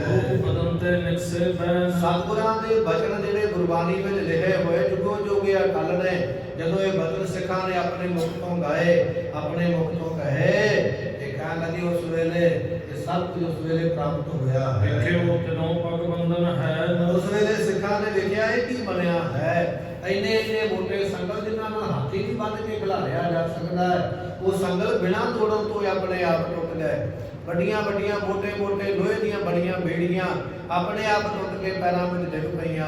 ਇਹ ਚੰਬਾ ਦੇਖ ਕੇ, ਕੌਤਕ ਦੇਖ ਕੇ ਸਿੱਖ ਬੜੇ ਹੈਰਾਨ ਹੋਏ ਹਨ। ਆਰੇ ਛੁੱਟ ਕਰ ਖੁੱਲੇ ਕਿਉਂ ਜਿਹੜੇ ਦਰਵਾਜ਼ੇ ਬੰਦ ਸਨ, ਜੇਲ੍ਹਾਂ ਦੇ ਜੇਲ੍ਹ ਦੇ ਤਖਤੇ ਦਰਵਾਜ਼ੇ ਲੋਹੇ ਦੇ ਬੰਦ, ਉਹ ਸਾਰੇ ਦਰਵਾਜ਼ੇ ਆਪਣੇ ਆਪ ਖੁੱਲ ਗਏ ਹਰਿਓ ਹਨ। ਬਾਹਰੂ ਨੀਂਦ ਮਝਾਰਾ ਤੇ ਜਿਹੜੇ ਪਹਿਰੇਦਾਰ ਸਨ ਨਾ, ਸਿਪਾਹੀ ਬਰਸ਼ੇ ਫੜ ਕੇ, ਬੰਦੂਕਾਂ ਫੜ ਕੇ, ਨੰਗੀਆਂ ਤਲਵਾਰਾਂ ਫੜ ਕੇ ਖਲੋਤੇ ਹੋਏ ਪਹਿਰਾ ਦੇਣ ਵਾਸਤੇ, ਉਹ ਸਾਰਿਆਂ ਨੂੰ ਪਹਿਲੇ ਉਸ ਵੇਲੇ ਨੀਂਦ ਆ ਗਈ, ਬੇਹੋਸ਼ੀ ਦੀ ਹਾਲਤ ਵਿੱਚ ਚਲੇ ਗਏ, ਸਾਰੇ ਹੀ ਸੁਪਨੇ ਵਾਂਗੂ ਸੌਂ ਗਏ ਹਨ। ਉਂਗੇ ਨਿਕਸਨ ਕੋ ਤੇ ਸਿਕਤੀ ਇਹ ਜਿਹੜੇ ਸਿੱਖ ਨੇ, ਇਹ ਹੁਣ ਬਾਹਰ ਨਿਕਲਣ ਵਾਸਤੇ ਤੁਰੇ ਨੇ। ਮਹਾਰਾਜ ਦੇ ਨਾਲ 5 ਸਿੱਖ ਸਨ। 6ਵੇਂ ਪਾਤਸ਼ਾਹ ਆਪ ਸਨ ਜਦੋਂ ਆਗਰੇ ਵਿੱਚ ਗ੍ਰਿਫਤਾਰੀ ਦਿੱਤੀ ਹੈ। ਹੁਣ ਦਿੱਲੀ ਦੇ ਵਿੱਚ ਆ ਕੇ ਇੱਕ ਭਾਈ ਮਤੀ ਦਾਸ ਸ਼ਹੀਦੀ ਪਾ ਗਏ, ਇੱਕ ਭਾਈ ਦਿਆਲਾ ਜੀ ਸ਼ਹੀਦੀ ਪਾ ਗਏ, ਇੱਕ ਭਾਈ ਸਤੀ ਦਾਸ ਦੀ ਸ਼ਹੀਦੀ ਪਾ ਗਏ। ਇਹਨਾਂ ਤਿੰਨਾਂ ਸਿੰਘਾਂ ਦੇ ਸ਼ਹੀਦ ਹੋਣ ਜਾਣ ਮਗਰੋਂ ਹੁਣ 2 ਸਿੱਖ ਮਹਾਰਾਜ ਦੇ ਬਾਕੀ ਨੇ। ਪਰ ਸਤਿਗੁਰਾਂ ਦਾ ਹੁਕਮ ਸੀ ਕਿ ਤੁਸੀਂ ਹਾਲੇ ਸ਼ਹੀਦੀ ਨਹੀਂ ਦੇਣੀ, ਹਾਲੇ ਤੁਹਾਡੀ ਪਰਾਰਬਧ ਬਾਕੀ ਹੈ, ਤੁਸੀਂ ਹਾਲੇ ਹੋਰ ਕਈ ਕਾਰਜ ਕਰਨੇ ਨੇ। ਜਾਓ ਜਾ ਕੇ ਅਨੰਦਪੁਰ ਸਾਹਿਬ ਦੇ ਵਿੱਚ ਸੁਨੇਹਾ ਦੇ ਦਿਓ, ਇਥੋਂ ਦਾ ਸਾਰਾ ਵਾਤਾਵਰਨ ਸੁਣਾ ਦਿਓ। ਇਹ ਵਚਨ ਮੰਨ ਕੇ 2 ਸਿੱਖ ਜਿਹੜੇ ਨੇ ਉਸ ਵੇਲੇ ਜੇਲ੍ਹ ਤੋਂ ਬਾਹਰ ਨਿਕਲਣ ਵਾਸਤੇ ਤਿਆਰ ਹੋਏ ਹਨ। ਹੋਰ ਪਗ ਪਰ ਤਵ ਬੰਧਨ ਕੀ ਇਹਨਾਂ ਨੇ ਸਤਿਗੁਰਾਂ ਦੇ ਚਰਨਾਂ ਦੇ ਉੱਪਰ ਨਮਸਕਾਰ ਕੀਤੀ ਹੈ। ਜਰਾਵ ਕੇ ਸੁਲਤਾਨ ਤੇ ਇਹਨਾਂ ਨੇ ਬੇਨਤੀ ਕੀਤੀ, ਮਹਾਰਾਜ ਅਨੰਦਪੁਰ ਸਾਹਿਬ ਚੱਲੇ ਆ, ਤੁਹਾਡੇ ਪੁੱਤਰ ਗੋਬਿੰਦ ਰਾਏ ਜੀ ਉੱਥੇ ਸਾਨੂੰ ਮਿਲਣਗੇ, ਆਪ ਜੀ ਕਿਰਪਾ ਕਰੋ, ਕੋਈ ਸੁਨੇਹਾ ਦੇਣਾ ਚਾਹੁੰਦੇ, ਕੋਈ ਵਚਨ ਦੱਸਣਾ ਚਾਹੁੰਦੇ ਪਰਿਵਾਰ ਨੂੰ, ਜੇ ਸਾਨੂੰ ਦੱਸ ਦਿਓ, ਅਸੀਂ ਜਾ ਕੇ ਸੁਨੇਹਾ ਦੇ ਦੇਵਾਂਗੇ। ਇਹਨਾਂ ਸਿੱਖਾਂ ਨੇ ਬੇਨਤੀ ਕੀਤੀ ਹੈ। ਆਪ ਸੰਦੇਸ਼ਾ ਕਰੈ ਪ੍ਰਕਾਸ਼ ਮਹਾਰਾਜ ਕੀ ਜਾ ਕੇ ਉਹਨਾਂ ਨੂੰ ਆਖੀਏ, ਤੁਹਾਡੇ ਵੱਲੋਂ ਆਪ ਜੀ ਕੀ ਸੁਨੇਹਾ ਦੇਣਾ ਚਾਹੁੰਦੇ ਹੋ, ਕੀ ਵਚਨ ਕਰਨਾ ਚਾਹੁੰਦੇ ਹੋ, ਇਹ ਕਿਰਪਾ ਕਰਕੇ ਸਾਨੂੰ ਦੱਸਣਾ। ਸਰਵ ਕਲਾ ਸਮਰੱਥ ਗੁਣ ਖਾਨੀ ਸਤਿਗੁਰੂ ਪਾਤਸ਼ਾਹ ਜੀ, ਆਪ ਜੀ ਸਾਰੀਆਂ ਕਲਾ ਸਮਰੱਥ ਹੋ, ਗੁਣਾਂ ਦੀ ਖਾਨ ਹੋ ਪਾਤਸ਼ਾਹ, ਜੋ ਆਪ ਜੀ ਚਾਹੋ ਕਰ ਸਕਦੇ ਹੋ। ਕਹਾਂ ਰਚੋ ਕੋ ਸਕੈ ਨ ਜਾਣੀ ਮਹਾਰਾਜ ਆਪ ਜੀ ਨੇ ਕਰਨਾ ਕੀ ਹੈ, ਇਸ ਗੱਲ ਨੂੰ ਜਾਣਦਾ ਕੋਈ ਨਹੀਂ ਹੈ। ਅਸੀਂ ਤੁੱਛ ਬੁੱਧੀ ਵਾਲੇ ਲੋਕ, ਪਹਿਲੇ ਮਨਾਂ ਵਾਲੇ ਲੋਕ, ਮਾੜੀ ਸੋਚ ਵਾਲੇ ਲੋਕ ਸਤਿਗੁਰਾਂ ਦੇ ਗੁਣਾਂ ਨੂੰ ਜਾਣ ਨਹੀਂ ਸਕਦੇ ਵੀ ਮਹਾਰਾਜ ਨੇ ਕੀ ਕਰ ਦੇਣਾ ਹੈ। ਆਪਣੀ ਗਤ ਤੁਮ ਜਾਣੋ ਆਪੇ ਸਤਿਗੁਰੂ ਜੀ, ਆਪਣੀ ਗਤ ਮਰਿਆਦਾ ਤੁਸੀਂ ਆਪ ਹੀ ਜਾਣਦੇ ਹੋ। ਤੁਮਰੀ ਗਤ ਮਿਤ ਤੁਮ ਹੀ ਜਾਣੀ, ਨਾਨਕ ਦਾਸ ਸਦਾ ਗੁਰਬਾਣੀ। ਆਪਣੀ ਗਤ ਤੇ ਮਿਤ ਨੂੰ ਆਪੇ ਜਾਣਦੇ, ਮਰਿਆਦਾ ਵੀ ਆਪਣੀ ਆਪ ਜਾਣਦੇ, ਕਿਹਨੂੰ ਮੁਕਤੀ ਦੇਣੀ ਹੈ, ਕਿਹਨੂੰ ਬਖਸ਼ਿਸ਼ਾਂ ਕਰਨੀਆਂ, ਇਹ ਸਾਰੀਆਂ ਦਾਤਾਂ ਨੂੰ ਆਪ ਜਾਣਨ ਵਾਲੇ ਹੋ। ਹੱਥ ਨ ਸ਼ੋਕਰਾਂ ਚ ਭਰ ਵਿਆਪੇ ਮਹਾਰਾਜ ਆਪ ਜੀਆਂ ਨੂੰ ਪਦਾਰਥ ਆਉਣ ਦੀ ਕੋਈ ਖੁਸ਼ੀ ਨਹੀਂ ਹੈ, ਪਦਾਰਥ ਜਾਣ ਦਾ ਕੋਈ ਗਮ ਨਹੀਂ ਹੈ, ਨਾ ਆਪ ਜੀ ਨੂੰ ਖੁਸ਼ੀ ਹੈ ਨਾ ਗਮੀ ਹੈ, ਅਤੇ ਇਸ ਤਰ੍ਹਾਂ ਦਾ ਕੋਈ ਵੀ ਡਰ ਆਪ ਜੀਆਂ ਨੂੰ ਥੋੜਾ ਜਿੰਨਾ ਵੀ ਆਪ ਜੀ ਦੇ ਨੇੜੇ ਨਹੀਂ ਆਉਂਦਾ ਹੈ। ਆਪਰ ਕਿਰਪਾ ਧਾਰ ਮੁਚਵਾਏ ਸਤਿਗੁਰੂ ਨੇ ਸਾਡੇ ਤੇ ਕਿਰਪਾ ਕੀਤੀ ਹੈ, ਜੋ ਆਪ ਜੀਆਂ ਨੇ ਸਾਡੇ ਬੰਧਨ ਤੁਲਾ ਦਿੱਤੇ, ਖੋਹ ਦਿੱਤੇ ਤੇ ਸਾਨੂੰ ਜੇਲ੍ਹ ਵਿੱਚੋਂ ਬਾਹਰ ਕੱਢਿਆ, ਇਹ ਆਪ ਜੀ ਨੇ ਕਿਰਪਾ ਕੀਤੀ ਹੈ। ਕਹਿ ਤੁਮਰੇ ਘਰ ਭਾਖਾਂ ਜਾਏ ਮਹਾਰਾਜ ਆਪ ਜੀ ਦੇ ਘਰ, ਆਪ ਜੀ ਦੀ ਬਿਰਧ ਮਾਤਾ ਘਰ ਵਿੱਚ ਬੈਠੀ ਹੈ। ਗੁਰੂ ਤੇਗ ਬਹਾਦਰ ਪਾਤਸ਼ਾਹ ਜੀ ਭਾਵੇਂ ਸ਼ਹੀਦੀ ਪਾ ਰਹੇ, ਪਰ ਹਾਲੇ ਬਿਰਧ ਮਾਤਾ ਘਰ ਦੇ ਵਿੱਚ ਹੈ। ਆਪ ਜੀ ਦੀ ਮਾਤਾ ਨਾਨਕੀ ਜੀ ਨੂੰ ਜਾ ਕੇ ਕੀ ਬਚਨ ਕਹੀਏ, ਆਪ ਜੀ ਦੀ ਧਰਮ ਸੁਪਤਨੀ ਸਾਹਿਬ ਮਾਤਾ ਗੁਜਰੀ ਜੀਆਂ ਨੂੰ ਕੀ ਜਾ ਕੇ ਆਖੀਏ, ਆਪ ਜੀਆਂ ਦੇ ਸੁਪੁੱਤਰ ਸਾਹਿਬ ਗੋਬਿੰਦ ਰਾਏ ਜੀਆਂ ਨੂੰ ਜਾ ਕੇ ਕੀ ਅਸੀਂ ਆਖੀਏ। ਆਪ ਜੀ ਕਿਰਪਾ ਕਰਕੇ ਸਾਨੂੰ ਸੁਨੇਹਾ ਦੇ ਦਿਓ, ਅਤੇ ਸੰਗਤਾਂ ਸਿੱਖਾਂ ਨੂੰ ਜਾ ਕੇ ਆਪ ਜੀ ਦਾ ਕੀ ਸੁਨੇਹਾ ਲਈਏ, ਇਹ ਆਪ ਜੀ ਕਿਰਪਾ ਕਰਕੇ ਦੱਸਣਾ ਕਰੋ। ਸ੍ਰੀ ਗੁਰੂ ਤੇਗ ਬਹਾਦਰ ਬੋਲੇ ਉਸ ਵੇਲੇ ਗੁਰੂ ਤੇਗ ਬਹਾਦਰ ਪਾਤਸ਼ਾਹ ਨੇ ਇਹਨਾਂ 2 ਸਿੱਖਾਂ ਦੇ ਸੁਣੇ ਨਾ ਬਚਨ, ਜਿਹੜੇ ਅਨੰਦਪੁਰ ਸਾਹਿਬ ਨੂੰ ਚੱਲਣ ਲੱਗੇ, ਸੁਣ ਕੇ ਮਹਾਰਾਜ ਸਾਹਿਬ ਜੀ ਨੇ ਉਸ ਵੇਲੇ ਬਚਨ ਕਰਕੇ ਦੱਸਣ ਲੱਗੇ ਹਨ। ਆਖੋ ਰੱਖੋ ਧੀਰ ਪਡੋਲੇ ਮਹਾਰਾਜ ਕਹਿਣ ਲੱਗੇ, ਸਾਡੇ ਪਰਿਵਾਰ ਨੂੰ ਜਾ ਕੇ ਬਚਨ ਆਖਿਓ ਵੀ ਧੀਰ ਤੇ ਰੱਖਣੀਆਂ, ਡੋਲਣਾ ਨਹੀਂ ਹੈ। ਸਾਡੀ ਸ਼ਹੀਦੀ ਦਾ ਬਚਨ ਸੁਣ ਕੇ, ਸਿੱਖਾਂ ਦੀ ਸ਼ਹੀਦੀ ਦਾ ਬਚਨ ਸੁਣ ਕੇ ਆਪਾ ਨਹੀਂ ਖੋ ਦੇਣਾ, ਰੋਣ ਨਹੀਂ ਲੱਗ ਪੈਣਾ, ਦੁਖੀ ਨਹੀਂ ਹੋਣਾ ਹੈ, ਕਿਸੇ ਤਰ੍ਹਾਂ ਦਾ ਕੋਈ ਵੈਰ ਨਹੀਂ ਪਾਉਣਾ, ਕੋਈ ਪਿੱਟ ਸਿਆਪਾ ਨਹੀਂ ਕਰਨਾ। ਆਪਣੀ ਧੀਰ ਨੂੰ ਨਾ ਗਵਾ ਲਿਓ, ਧੀਰ ਧਾਰ ਕੇ ਰੱਖਿਓ, ਕਿਉਂਕਿ ਦੁਨੀਆ ਵਿੱਚ ਇਹ ਆਉਣਾ ਜਾਣਾ ਬਣਿਆ ਹੋਇਆ ਹੈ। ਚਿੰਤਾ ਤਾਕੀ ਕੀਜੀ ਹੈ, ਜੋ ਅਨਹੋਣੀ ਹੋਏ, ਇਹ ਮਾਰਗ ਸੰਸਾਰ ਕੋ, ਨਾਨਕ ਫਿਰ ਨਹੀਂ ਹੋਏ।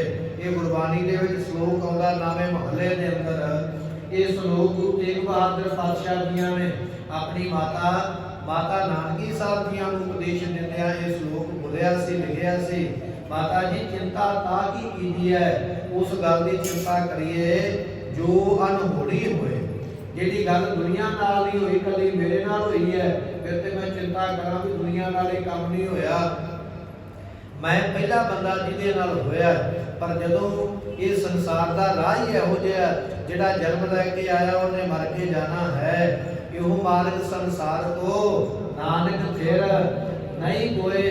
ਜਦੋਂ ਦੁਨੀਆ ਦਾ ਕੋਈ ਬੰਦਾ ਇੱਥੇ ਸਦਾ ਰਹਿ ਹੀ ਨਹੀਂ ਸਕਦਾ, ਫਿਰ ਚਿੰਤਾ ਕਿਉਂ ਕਰਨੀ ਹੈ, ਦੁਖੀ ਕਿਉਂ ਹੋਣਾ ਹੈ। ਗੁਰੂ ਤੇਗ ਬਹਾਦਰ ਪਾਤਸ਼ਾਹ ਮਹਾਰਾਜ ਸਿੱਖਾਂ ਨੂੰ ਕਹਿ ਰਹੇ, ਇਹਦੇ ਭਾਖੋ ਜਾ ਕੇ ਸਾਡੇ ਪਰਿਵਾਰ ਨੂੰ ਆਖਿਓ ਧੀਰ ਅਡੋਲੇ ਰੱਖੋ, ਧੀਰ ਅਡੋਲੇ, ਧੀਰ ਤੇ ਰੱਖਣੀ ਹੈ, ਡੋਲਣਾ ਨਹੀਂ, ਕਦੇ ਘਬਰਾਉਣਾ ਨਹੀਂ। ਇਹ ਬਚਨ ਜਾ ਕੇ ਆਖਦੇ ਹਨ। ਇਹੀ ਕਾਰਜ ਹੈ ਹੁਣ ਕਰਨਾ। ਇਹ ਜਿਹੜਾ ਕਾਰਜ ਅਸੀਂ ਕਰਦੇ ਪਏ ਨਾ ਸ਼ਹੀਦੀ ਦਾ, ਇਹ ਅਸੀਂ ਕਾਰਜ ਕਰਨਾ ਸੀ। ਇਹ ਸਾਡੀ ਡਿਊਟੀ ਲੱਗੀ ਹੋਈ ਹੈ ਅਕਾਲ ਪੁਰਖ ਦੇ ਵੱਲੋਂ। ਇਹ ਅਸੀਂ ਕਾਰਜ ਕਰਨਾ। ਸਾਨੂੰ ਔਰੰਗਜ਼ੇਬ ਗ੍ਰਿਫਤਾਰ ਨਹੀਂ ਸੀ ਕਰ ਸਕਦਾ, ਸਾਨੂੰ ਔਰੰਗਜ਼ੇਬ ਸਜ਼ਾ ਨਹੀਂ ਦੇ ਸਕਦਾ, ਪਰ ਇਹ ਕਾਰਜ ਅਸੀਂ ਕਰਨਾ ਹੈ। ਇਸ ਕਰਕੇ ਇਹ ਅਸੀਂ ਆਪਣੀ ਮਰਜ਼ੀ ਨਾਲ ਹੀ ਸਭ ਕੁਝ ਕਰਦੇ ਪਏ। ਪਰਿਵਾਰ ਨੂੰ ਕਿਉਂ ਚਿੰਤਾ ਨਾ ਕਰਨ, ਆਪਣੀ ਮਰਜ਼ੀ ਨਾਲ ਹੀ ਇਹ ਸਭ ਕੁਝ ਕੀਤਾ ਹੈ। ਅੰਤ ਸਮਾਂ ਸਭ ਹੀ ਪਰਵਰਨ। ਕਿਉਂਕਿ ਇਹ ਅੰਤ ਦਾ ਸਮਾਂ ਤੇ ਸਾਰਿਆਂ ਤੋਂ ਹੀ ਆਉਣਾ। ਰਾਮ ਗਇਓ ਰਾਵਣ ਗਇਓ। ਭਾਵੇਂ ਰਾਮਚੰਦਰ ਵਰਗੇ ਅਵਤਾਰ ਦੁਨੀਆ ਦਾ ਭਲਾ ਕਰਨ ਵਾਲੇ, ਭਾਵੇਂ ਰਾਵਣ ਵਰਗੇ ਸ਼ਕਤੀਸ਼ਾਲੀ ਬਾਦਸ਼ਾਹ ਹੋਏ, ਪਰ ਦੁਨੀਆ ਤੋਂ ਜਾਣਾ ਤੇ ਸਾਰਿਆਂ ਦੀ ਹੈ। ਰਾਜਾ ਪ੍ਰਜਾ ਸਮਕਰ ਮਾਰੇ ਐਸੋ ਕਾਲ ਵਿਡਾਨੀ ਦੇ। ਉਹ ਕਾਲ ਇੰਨੇ ਬਲ ਵਾਲਾ ਕਿ ਰਾਜਿਆਂ ਨੂੰ ਵੀ ਮੌਤ ਆਉਂਦੀ ਹੈ। ਮਹਾਰਾਜ ਦਾ ਬਚਨਾ ਛੂਟਕ ਨਾਹੀ, ਕੋਟ ਲੱਖ ਬਾਹੀ। ਮੇਰੀਆਂ ਦੇ ਦੋ ਬਾਹਾਂ, ਹੋ ਸਕਦਾ ਮੈਂ ਮੌਤ ਨਾਲ ਨਾ ਲੜ ਪਾਵਾਂ, ਪਰ ਜਿਨ੍ਹਾਂ ਰਾਜਿਆਂ ਦੇ ਕੋਲ ਲੱਖਾਂ ਸਿਪਾਹੀ, ਉਹਨਾਂ ਲੱਖਾਂ ਸਿਪਾਹੀਆਂ ਦੀਆਂ ਲੱਖਾਂ ਬਾਹਾਂ ਹੱਥ ਵਿੱਚ ਸ਼ਸਤਰ ਫੜ ਕੇ ਖੜੋਤੀਆਂ ਹੋਈਆਂ, ਅਸੀਂ ਆਪਣੇ ਬਾਦਸ਼ਾਹ ਨੂੰ ਤੱਤੀ ਵਾਰ ਨਹੀਂ ਲੱਗਣ ਦਿਆਂਗੇ। ਇੰਨੀਆਂ ਫੌਜਾਂ ਦੇ ਖੜੋਤਿਆਂ ਹੋਇਆ ਉਹਨਾਂ ਰਾਜਿਆਂ ਨੂੰ ਮੌਤ ਆ ਗਈ ਹੈ। ਲੱਖਾਂ ਬਾਹਾਂ ਦਾ ਬਲ ਵੀ ਰਾਜਿਆਂ ਨੂੰ ਮੌਤ ਤੋਂ ਨਹੀਂ ਬਚਾ ਸਕਿਆ। ਸਤਿਗੁਰੂ ਇੱਥੇ ਵਚਨ ਕਰਦੇ ਪਏ, ਅੰਤ ਸਮਾਂ ਸਭ ਹੀ ਪਰ ਵਰਨਾ। ਇਹ ਅੰਤ ਸਮਾਂ ਸਾਰਿਆਂ ਤੇ ਹੀ ਆਉਣਾ ਹੈ। ਦੁਨੀਆ ਵਿੱਚ ਕੋਈ ਵੀ ਸਦਾ ਵਾਸਤੇ ਸਰੀਰ ਕਰਕੇ ਨਹੀਂ ਰਹਿ ਸਕਦਾ ਹੈ। ਚਿੰਤਾ ਸ਼ੋਕ ਨਾ ਕੀਜੈ ਕੋਈ। ਇਸ ਕਰਕੇ ਸਾਡੇ ਪਰਿਵਾਰ ਨੂੰ ਇਹ ਵਚਨ ਕਹਿ ਦਿਓ, ਇਹ ਅੰਤ ਦੀ ਵਾਰ ਦਾ ਉਪਦੇਸ਼ ਹੈ।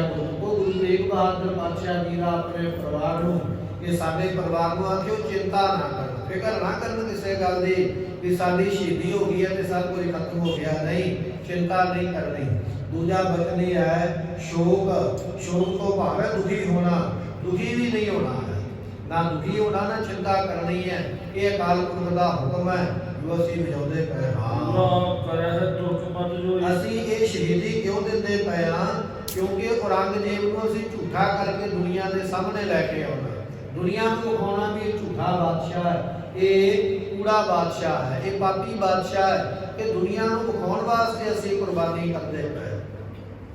ਔਰ ਗੁਰੂ ਨਾਨਕ ਸਾਹਿਬ ਪਾਤਸ਼ਾਹ ਦੇ ਬਚਨ ਨੇ ਕਿ ਐ ਬਾਬਰ ਬਾਦਸ਼ਾਹ ਤੇਰੀਆਂ ਕੁਲਾਂ ਵਿੱਚ ਰਾਜ ਰਹੇਗਾ ਅਤੇ ਰਾਜ ਨਿਆਂ ਦਾ ਕਰੇਗਾ ਤੇ ਰਾਜ ਬਣਿਆ ਰਹੇਗਾ। ਅਸੀਂ ਆਪਣੇ ਵੱਡੇ ਸਤਿਗੁਰਾਂ ਦੇ ਬਚਨ ਵੀ ਹੁਣ ਵਾਪਸ ਲੈਣੇ ਨੇ। ਇਸ ਕਰਕੇ ਇਹ ਅਸੀਂ ਸ਼ਹੀਦੀ ਆਪਣੀ ਮਰਜ਼ੀ ਦੇ ਨਾਲ ਦੇ ਰਹੇ ਹਾਂ। ਅਸੀਂ ਆਪਣੀ ਸ਼ਹੀਦੀ ਦੇਵਾਂਗੇ, ਇਹਨਾਂ ਦਾ ਰਾਜ ਭਾਗ ਵਾਪਸ ਲੈ ਲਵਾਂਗੇ। ਇਹਨਾਂ ਨੂੰ ਝੂਠਿਆਂ ਕਰਕੇ ਅਸੀਂ ਸਰੀਰ ਛੱਡਣ ਲੱਗੇ। ਠੀਕਰ ਫੋਰ ਦਲੀਸ ਸਿਰ ਪ੍ਰਭ ਪੁਰ ਕੀਆ ਧਿਆਨ। 10ਵੇਂ ਪਾਤਸ਼ਾਹ ਨੇ ਵੀ ਲਿਖਿਆ ਵੀ ਮਹਾਰਾਜ ਨੇ ਜਾਣ ਬੁੱਝ ਕੇ ਸਰੀਰ ਦਾ ਠਿਕਰਾ ਔਰੰਗਜ਼ੇਬ ਬਾਦਸ਼ਾਹ ਦੇ ਸਿਰ ਭੰਨਿਆ। ਤੇਗ ਬਹਾਦਰ ਸੀ ਕਿਰਿਆ, ਕਿਰਿਆ ਤੋਂ ਭਾਵ ਕੰਮ। ਗੁਰੂ ਤੇਗ ਬਹਾਦਰ ਸਾਹਿਬ ਵਰਗਾ ਕੰਮ ਕਰੀ ਨਾ ਕਿਨਹੂ ਆਨ, ਇਹੋ ਜਿਹਾ ਕਿਸੇ ਹੋਰ ਨੇ ਨਹੀਂ ਕੀਤਾ। ਆਪਣੇ ਵਾਸਤੇ, ਆਪਣੇ ਪਰਿਵਾਰ ਵਾਸਤੇ ਤੇ ਸਾਰੇ ਲੜਦੇ ਮਰਦੇ, ਪਰ ਦੂਜੇ ਦੇ ਵਾਸਤੇ ਕੁਰਬਾਨੀ ਕਰਨੀ ਇਹ ਕੇਵਲ ਗੁਰੂ ਤੇਗ ਬਹਾਦਰ ਪਾਤਸ਼ਾਹ ਨੇ ਕੀਤੀ ਹੈ। ਉਹਨਾਂ ਵਰਗਾ ਇਹ ਕਾਰਜ ਕੋਈ ਕਰ ਹੀ ਨਹੀਂ ਸਕਦਾ। ਸੋ ਪਾਤਸ਼ਾਹ ਇੱਥੇ ਕਹਿਣ ਲੱਗੇ ਵੀ ਅਸੀਂ ਔਰੰਗਜ਼ੇਬ ਨੂੰ ਝੂਠਿਆਂ ਕਹਿਣਾ, ਦੁਨੀਆ ਦੇ ਸਾਹਮਣੇ ਵੀ ਝੂਠਾ ਹੈ, ਨਾਲੇ ਇਹਦੇ ਕੋਲ ਰਾਜ ਭਾਗ ਹੋਣਾ, ਇਹਦੀਆਂ ਪੁਸ਼ਤਾਂ ਦੇ ਕੁਲਾਂ ਦੇ ਵਿੱਚੋਂ ਇਹ ਜਾਣ ਬੁੱਝ ਕੇ ਅਸੀਂ ਕੁਰਬਾਨੀ ਕਰ ਰਹੇ ਹਾਂ। ਸਭ ਜਗ ਕੋ ਦੁਖਦਾਇਕ ਪਾਪੀ। ਕਿਉਂਕਿ ਇਹ ਬਾਦਸ਼ਾਹ ਸਾਨੂੰ ਨਹੀਂ, ਸਾਰਿਆਂ ਲੋਕਾਂ ਨੂੰ ਦੁੱਖ ਦੇਣ ਵਾਲਾ ਹੀ ਹੈ। ਤੇ ਜਦੋਂ ਦੁੱਖ ਦਾ ਘੜਾ ਭਰ ਜਾਂਦਾ ਫਿਰ ਉਹ ਇੱਕ ਨਾ ਇੱਕ ਦਿਨ ਫੁੱਟਣਾ ਹੀ ਹੁੰਦਾ ਹੈ। ਇਸ ਨੇ ਤੇ ਨਾ ਹਿੰਦੂ ਵੱਡੇ ਵੱਡੇ ਜਿਹੜੇ ਸੰਤ ਸਨ ਉਹ ਵੀ ਨਹੀਂ ਛੱਡੇ, ਖਤਮ ਕਰ ਦਿੱਤੇ। ਇਹਨੇ ਮੁਸਲਮਾਨ ਸੰਤ ਨਹੀਂ ਛੱਡੇ, ਉਹ ਵੀ ਖਤਮ ਕਰ ਦਿੱਤੇ। ਹੁਣ ਇਸ ਨੇ ਸਾਡੇ ਸਿੱਖਾਂ ਨੂੰ ਸ਼ਹੀਦ ਕਰ ਦਿੱਤਾ ਹੈ। ਇਸ ਤੋਂ ਬਾਅਦ ਵਿੱਚ ਸਾਡੀ ਸ਼ਹੀਦੀ ਹੋ ਜਾਣੀ ਹੈ। ਇਹਦੇ ਹੁਣ ਪਾਪ ਦਾ ਘੜਾ ਭਰਨ ਵਾਲਾ ਹੈ। ਸੋ ਇਹਦੇ ਹੁਣ ਪਾਪ ਦਾ ਬੇੜਾ ਡੁੱਬਣ ਹੀ ਵਾਲਾ ਹੈ। ਇਸ ਕਰਕੇ ਇਹ ਬੜਾ ਦੁਸ਼ਟ ਬਾਦਸ਼ਾਹ ਹੈ ਜਿਹੜਾ ਦੁਨੀਆ ਨੂੰ ਦੁੱਖ ਦੇਣ ਵਾਸਤੇ ਆਇਆ ਹੈ। ਇਸ ਕਰਕੇ ਇਹਦੇ ਦੁੱਖਾਂ ਦਾ ਹੁਣ ਅੰਤ ਆ ਗਿਆ ਹੈ। ਇਹ ਹੁਣ ਬਾਦਸ਼ਾਹ ਖਤਮ ਹੋ ਜਾਏਗਾ, ਇਹਦਾ ਰਾਜ ਭਾਗ ਖਤਮ ਹੋ ਜਾਏਗਾ। ਹੁਣ ਇਹਦਾ ਰਾਜ ਅੱਗੇ ਵਧੇਗਾ। ਜਦੋਂ ਮਹਾਰਾਜ ਨੇ ਬਚਨ ਆਖੇ ਨਾ, ਉਸ ਵੇਲੇ ਔਰੰਗਜ਼ੇਬ ਨੇ ਅੱਗੋਂ ਜਵਾਬ ਦਿੱਤਾ, ਕਹਿਣ ਲੱਗਾ, ਲੈ ਮੈਂ ਅੱਗੇ ਇੰਨੇ ਸੰਤ ਮਾਰੇ, ਮੇਰਾ ਕੀ ਵਿਗੜ ਗਿਆ। ਕਈ ਵਾਰੀ ਆਪਾਂ ਵੀ ਇਹ ਸੋਚ ਲੈਂਦੇ ਨਾ, ਮੈਂ ਪਿਛਲੇ ਸਾਲ ਜਾਂ ਇੰਨੇ ਸਾਲ ਪਹਿਲਾਂ ਪਾਪ ਕੀਤਾ ਸੀ, ਮੇਰਾ ਕੀ ਵਿਗੜਿਆ। ਔਰੰਗਜ਼ੇਬ ਨੇ ਜਵਾਬ ਦਿੱਤਾ, ਕਹਿਣ ਲੱਗਾ, ਮਹਾਰਾਜ ਜੇ ਸਾਧੂ ਸੰਤ ਮਾਰੇ ਤੇ ਫਿਰ ਮੇਰਾ ਕੀ ਵਿਗੜ ਗਿਆ। ਤੇ ਸਤਿਗੁਰੂ ਪਾਤਸ਼ਾਹ ਕਹਿੰਦੇ, ਜਦੋਂ ਬੇੜਾ ਜਾਂਦਾ ਨਾ ਪਾਣੀ ਦੇ ਵਿੱਚ ਤੇ ਉਹਦੇ ਵਿੱਚ ਜੇ ਸੁਰਾਖ ਹੋ ਜਾਣ ਤੇ ਉਹ ਸੁਰਾਖ ਭਰਦਿਆਂ ਭਰਦਿਆਂ ਟਾਈਮ ਲੱਗਦਾ, ਫਿਰ ਹੌਲੀ ਹੌਲੀ ਉਹ ਸੁਰਾਖ ਪਾਣੀ ਦੇ ਨਾਲ ਬੇੜਾ ਭਰ ਦਿੰਦੇ ਤੇ ਬੇੜਾ ਡੁੱਬ ਜਾਂਦਾ ਹੈ। ਇਹ ਜਿੰਨੇ ਤੂੰ ਸਾਧੂ ਸੰਤਾਂ ਦਾ ਕਤਲ ਕੀਤਾ, ਇਹ ਤੇਰੇ ਰਾਜ ਭਾਗ ਦੇ ਬੇੜੇ ਵਿੱਚ ਸੁਰਾਖ ਕਰਕੇ ਗਏ ਨੇ। ਹੁਣ ਤੂੰ ਸਾਨੂੰ ਸ਼ਹੀਦ ਕਰ ਦੇਣਾ, ਇਹ ਤੇਰਾ ਹੁਣ ਬੇੜਾ ਰਾਜ ਭਾਗ ਦਾ ਬਹਿ ਹੀ ਜਾਣਾ ਹੈ, ਡੁੱਬ ਹੀ ਜਾਣਾ ਹੈ। ਤੂੰ ਇਹ ਮਤਾ ਸੋਚ ਵੀ ਤੂੰ ਉਹਨਾਂ ਨੂੰ ਸ਼ਹੀਦ ਕੀਤਾ ਕਿ ਤੇਰਾ ਕੁਝ ਵਿਗੜਿਆ ਨਹੀਂ। ਵਿਗੜਿਆ ਬਹੁਤ ਕੁਝ, ਪਰ ਤੈਨੂੰ ਦੱਸਿਆ ਨਹੀਂ। ਤੇਰੇ ਇਸ ਰਾਜ ਭਾਗ ਦੇ ਬੇੜੇ ਵਿੱਚ ਸੁਰਾਖ ਹੋ ਗਏ ਨੇ, ਹੁਣ ਤੇਰਾ ਬੇੜਾ ਡੁੱਬਣ ਵਾਲਾ ਹੀ ਹੈ। ਇਹ ਬਚਨ ਮਹਾਰਾਜ ਜੀਆਂ ਨੇ ਆਖੇ ਸਨ। ਸਤਿਗੁਰੂ ਪਾਤਸ਼ਾਹ ਕਹਿਣ ਲੱਗੇ, ਬਿਨਸੈ ਇਹ ਹੁਣ ਨਾਸ ਹੋ ਜਾਏਗਾ। ਸਿੱਖਾਂ ਨੂੰ ਦੱਸਦੇ ਪਏ ਵੀ ਇਹ ਬਚਨ ਸਾਡੇ ਪਰਿਵਾਰ ਨੂੰ ਜਾ ਕੇ ਕਹਿੰਦੇ, ਇਸ ਲਈ ਹੁਣ ਨਾਸ ਹੋ ਜਾਣਾ। ਨਾ ਵਧੇ ਤੇਜ ਕਦਾਪੀ, ਇਹਦਾ ਤੇਜ ਪ੍ਰਤਾਪ ਹੁਣ ਵਧੇਗਾ ਨਹੀਂ, ਖਤਮ ਹੋ ਜਾਏਗਾ, ਇਸਨੇ ਮਰ ਜਾਣਾ ਹੈ। ਉਪਜਨ ਕਰੇ ਤਾਂ ਭਾਰੇ। ਤੇ ਉਸ ਵੇਲੇ ਸਿੱਖਾਂ ਨੇ ਪੁੱਛਿਆ, ਮਹਾਰਾਜ ਇਹਨੇ ਇੰਨੇ ਪਾਪ ਕੀਤੇ ਔਰ ਇੰਨਾ ਜ਼ਾਲਮ ਬਾਦਸ਼ਾਹ, ਇੰਨਾ ਵੱਡਾ ਰਾਜ, ਇਹ ਸੁਖ ਕਿਵੇਂ ਭੋਗਦਾ ਪਿਆ। ਤੇ ਗੁਰੂ ਤੇਗ ਬਹਾਦਰ ਪਾਤਸ਼ਾਹ ਕਹਿਣ ਲੱਗੇ, ਗੁਰਮੁਖੋ ਇਸ ਨੇ ਪਿਛਲੇ ਜਨਮ ਦੇ ਵਿੱਚ ਬਹੁਤ ਜ਼ਿਆਦਾ ਜਗ ਤਪ ਪੁੰਨ ਦਾਨ ਬੜਾ ਇਸਨੇ ਸਿਮਰਨ ਭਜਨ ਕੀਤਾ ਰਾਜ ਲੈਣ ਵਾਸਤੇ। ਉਹ ਪਿਛਲੇ ਜਨਮਾਂ ਦੀ ਕਮਾਈ ਕਰਕੇ ਇਹਨੂੰ ਏਡਾ ਵੱਡਾ ਇਹ ਰਾਜ, ਏਡੀ ਵੱਡੀ ਸਲਤਨਤ ਜਿਹੜੀ ਆ ਪ੍ਰਾਪਤ ਹੋਈ ਹੈ। ਪੂਰਵ ਜਨਮ ਕਰੇ ਤਪ ਭਾਰੇ, ਇਹਨੇ ਪਿੱਛੇ ਬਹੁਤ ਭਾਰੀ ਤਪ ਕੀਤੇ ਸਨ, ਉਹਨਾਂ ਤਪਾਂ ਦਾ ਫਲ ਇਸ ਨੂੰ ਇਹ ਇੰਨਾ ਵੱਡਾ ਰਾਜ ਪ੍ਰਾਪਤ ਹੋਇਆ। ਕਰੈ ਦਗਦ ਇੰਦਨ ਸੰਸਾਰੇ। ਤੇ ਕਹਿਣ ਲੱਗੇ ਵੀ ਜਿਵੇਂ ਲੱਕੜਾਂ ਦਾ ਢੇਰ ਗੁਰਮੁਖੋ ਜਿੰਨਾ ਮਰਜ਼ੀ ਵੱਡਾ ਹੋਵੇ, ਪਰ ਲੱਕੜਾਂ ਦੇ ਵੱਡੇ ਢੇਰ ਦੇ ਵਿੱਚ ਜੇ ਲਿਆ ਕੇ ਕਿਤੇ ਅੱਗ ਦੀ ਚਿੰਗਿਆੜੀ ਸੁੱਟ ਦਈਏ ਨਾ, ਕਿ ਉਹ ਅੱਗ ਦੀ ਚਿੰਗਿਆੜੀ ਸਾਰੇ ਲੱਕੜਾਂ ਦੇ ਢੇਰ ਨੂੰ ਸਾੜ ਕੇ ਸੁਆਹ ਕਰ ਦਿੰਦੀ ਹੈ। ਇਹਨੇ ਤਾਪ ਕਰ ਕਰਕੇ ਢੇਰ ਤੇ ਬੜਾ ਵੱਡਾ ਬਣਾਇਆ ਸੀ। ਤਾਪ ਦਾ, ਜਪ ਦਾ, ਬੰਦਗੀ ਦਾ, ਦਾਨ ਦਾ, ਪੁੰਨ ਦਾ, ਵਰਤ ਦਾ ਢੇਰ ਤੇ ਬੜੇ ਵੱਡੇ ਲਾਏ ਸਨ। ਪਰ ਆ ਜਿਹੜਾ ਇਸਨੇ ਸਾਧੂ ਸੰਤਾਂ ਨੂੰ ਮਾਰਿਆ, ਇਹ ਇਸਨੇ ਆਪਣੇ ਜਪ ਤਪ ਦੇ ਵਿੱਚ ਮੰਨ ਲਓ ਚਿੰਗਿਆੜੀ ਸੁੱਟ ਦਿੱਤੀ ਹੈ। ਜਿਵੇਂ ਇੱਕ ਚਿੰਗਿਆੜੀ ਵੱਡੇ ਲੱਕੜਾਂ ਦੇ ਢੇਰ ਨੂੰ ਸਾੜ ਕੇ ਸੁਆਹ ਬਣਾਉਂਦੀ ਹੈ, ਇਹ ਸਾਧੂ ਸੰਤਾਂ ਦੀ ਕੁਰਬਾਨੀ ਵਿਅਰਥ ਨਹੀਂ ਜਾਏਗੀ। ਇਹਦੇ ਸਾਰੇ ਜਪ ਤਪ ਜੋ ਵੀ ਇਹਦੇ ਕੋਲ ਖਾਣ ਪੀਣ ਵਾਸਤੇ ਇਹਨੇ ਜੋੜਿਆ ਸੀ ਨਾ ਪਿਛਲੇ ਜਨਮਾਂ ਦਾ, ਉਹ ਸਾਰਾ ਇਹਦਾ ਨਸ਼ਟ ਹੋ ਗਿਆ, ਜ਼ੀਰੋ ਹੋ ਗਿਆ, ਬਿਲਕੁਲ ਇਹ ਖਾਲੀ ਹੋ ਗਿਆ। ਹੁਣ ਇਹਦੇ ਕੋਲ ਰਹਿ ਕੁਝ ਨਹੀਂ ਗਿਆ, ਹੁਣ ਇਸ ਦਾ ਅੰਤ ਆ ਗਿਆ ਹੈ। ਸਾਹਿਬ ਜਾਦਾ ਅਵਲਖ ਨੌਰ। ਤੇ ਸਤਿਗੁਰਾਂ ਨੇ ਫਿਰ ਬਚਨ ਕੀਤਾ, ਕਹਿਣ ਲੱਗੇ ਸਾਡੇ ਜਿਹੜੇ ਸਾਹਿਬਜ਼ਾਦੇ ਨੇ, ਸਾਹਿਬ ਗੁਰੂ ਗੋਬਿੰਦ ਸਿੰਘ ਪਾਤਸ਼ਾਹ ਜੀ, ਜਿਨ੍ਹਾਂ ਦਾ ਉਸ ਵੇਲੇ ਨਾਮ ਗੋਬਿੰਦ ਰਾਏ ਹੈ, ਕਹਿਣ ਲੱਗੇ ਉਹ ਜਿਸ ਵੇਲੇ ਇਸ ਵੇਲੇ ਲਖਨਊ ਦੇ ਕਰ ਦਿੱਤੇ ਉਹਦੇ ਉਹ ਸਰੀਰ ਭਇ ਬਲ ਠਾਉ। ਤੇ ਅਸੀਂ ਜਾਣਦੇ ਹਾਂ ਵੀ ਹੁਣ ਉਹਨਾਂ ਦਾ ਸਰੀਰ ਹੋਰ ਵੀ ਜਵਾਨ ਹੋ ਗਿਆ ਹੋਵੇਗਾ, ਹੁਣ ਉਹ ਹੋਰ ਵੀ ਬਲ ਵਾਲੇ ਹੋ ਗਏ ਹੋਣਗੇ। 9 ਸਾਲ ਦੀ ਉਮਰ ਹੈ ਸਾਹਿਬ ਗੋਬਿੰਦ ਰਾਏ ਜੀਆਂ ਦੀ। ਜਦੋਂ ਪਿਤਾ ਜੀ ਨੇ ਸ਼ਹੀਦੀ ਦਿੱਤੀ ਹੈ ਤੇ ਸਤਿਗੁਰਾਂ ਦੀ ਉਮਰ ਉਸ ਵੇਲੇ 9 ਸਾਲ ਦੀ ਹੈ। 9 ਸਾਲ ਦੀ ਉਮਰ ਦੇ ਵਿੱਚ ਮਹਾਰਾਜ ਨੇ ਘਰ ਦੀਆਂ ਜ਼ਿੰਮੇਵਾਰੀਆਂ ਅਤੇ ਗੁਰਤਾ ਗੱਦੀ ਦੀਆਂ ਜ਼ਿੰਮੇਵਾਰੀਆਂ, ਸਿੱਖਾਂ ਦੀਆਂ ਜ਼ਿੰਮੇਵਾਰੀਆਂ, ਇਹ ਸਾਰੀਆਂ ਬਾਦਸ਼ਾਹ ਨੇ ਸਾਂਭ ਲਈਆਂ। ਇਹ ਗੁਰਮੁਖੋ ਸਮਾਂ ਉਸ ਵੇਲੇ ਦਾ ਹੈ ਜਦੋਂ ਸਮੇਂ ਦੀ ਸਰਕਾਰ ਤੇ ਵੈਰੀ ਬਣੀ ਹੈ, ਤੇ ਉਸ ਵੇਲੇ ਦੇ ਜਿਹੜੇ ਸ਼ਰੀਕੇ ਦੇ ਭਰਾ ਲੱਗਦੇ, ਰਿਸ਼ਤੇਦਾਰ ਲੱਗਦੇ, ਉਹ ਵੀ ਵੈਰ ਕਰਨ ਲੱਗ ਪਏ ਮਹਾਰਾਜ ਦੇ ਨਾਲ। ਅੰਦਰੋਂ ਸਿੱਖ ਵੀ ਮਹਾਰਾਜ ਦੇ ਨਾਲ ਈਰਖਾ ਕਰਨ ਲੱਗ ਪਏ। ਵੱਡੇ ਵੱਡੇ ਪਸੰਦ ਜਿਹੜੇ ਸਨ ਪੁਰਾਣੇ ਬਜ਼ੁਰਗ, ਉਹ ਵੀ ਈਰਖਾ ਕਰਨ ਲੱਗ ਪਏ ਕਿ ਇਹ ਕੱਲ ਦਾ ਬੱਚਾ 9 ਸਾਲ ਦਾ ਸਾਡਾ ਕੀ ਵਿਗਾੜੇਗਾ। ਅਸੀਂ ਤੇ ਬੜੇ ਸਿਆਣੀ ਮੱਤ ਵਾਲੇ, ਪਸੰਦ ਵੀ ਵੈਰ ਕਰਦੇ, ਰਿਸ਼ਤੇਦਾਰ ਭਰਾ ਜਿਹੜੇ ਲੱਗਦੇ ਉਹ ਵੀ ਵੈਰ ਕਰਨ ਲੱਗ ਪਏ ਵੀ ਹੁਣ ਗੁਰਤਾ ਗੱਦੀ ਨੂੰ ਜਿਹੜਾ ਮਰਜ਼ੀ ਕੋਈ ਮੰਨ ਲਵੇ, ਪਿਤਾ ਦੇ ਰਹਿ ਕੋਈ ਨਹੀਂ ਗਿਆ ਹੈ। ਉਧਰੋਂ ਔਰੰਗਜ਼ੇਬ ਸਰਕਾਰ ਦੇ ਨਾਲ, ਜ਼ਾਲਮ ਸਰਕਾਰ ਦੇ ਨਾਲ ਮੱਥਾ ਲੱਗਿਆ। ਪਰ ਵੇਖੋ ਕੈਸੇ ਨੇ ਦਸਵੇਂ ਪਾਤਸ਼ਾਹ ਮਹਾਰਾਜ ਜੀ ਇੰਨੀਆਂ ਔਕੜਾਂ ਦੇ ਹੁੰਦਿਆਂ ਹੋਇਆਂ, ਇੰਨੀਆਂ ਮੁਸੀਬਤਾਂ ਦੇ ਹੁੰਦਿਆਂ ਹੋਇਆਂ ਧੀਰਜ ਨਹੀਂ ਹਾਰਿਆ, ਹੌਸਲਾ ਨਹੀਂ ਛੱਡਿਆ। ਕਿ ਜਦੋਂ ਪਿਤਾ ਦੇ ਸੀਸ ਦੇ ਦਰਸ਼ਨ ਕੀਤੇ, ਅੱਜ ਆਪਣੇ ਘਰ ਵਿੱਚ ਕੋਈ 9 ਸਾਲ ਦਾ ਬਾਲ ਹੋਵੇ ਤੇ ਉਸ ਨੂੰ ਇਸ ਤਰ੍ਹਾਂ ਇਕੱਲਾ ਸਿਰ ਵੇਖਣਾ ਪਵੇ ਤੇ ਚੀਕਾਂ ਨਿਕਲ ਜਾਂਦੀਆਂ। ਆਪਣੇ ਪਿਤਾ ਦੇ ਸੀਸ ਨੇ ਜਦੋਂ ਦਰਸ਼ਨ ਕੀਤੇ ਨਾ 9 ਸਾਲ ਦੀ ਉਮਰ ਵਿੱਚ, ਹੱਥ ਜੋੜ ਕੇ ਮੱਥਾ ਟੇਕਿਆ। ਮੱਥਾ ਟੇਕ ਕੇ ਬੜੇ ਰੋਹ ਦੇ ਵਿੱਚ ਆ ਕੇ ਆਖਿਆ, ਕਹਿਣ ਲੱਗੇ ਜੱਤਿਆ ਮੈਂ ਇਹੋ ਜਿਹਾ ਪੰਥ ਤਿਆਰ ਕਰਾਂਗਾ ਜਿਹੜਾ ਜ਼ੁਲਮਾਂ ਨੂੰ ਤੇ ਜ਼ਾਲਮਾਂ ਨੂੰ ਨਾਸ ਕਰੇਗਾ। ਇਹ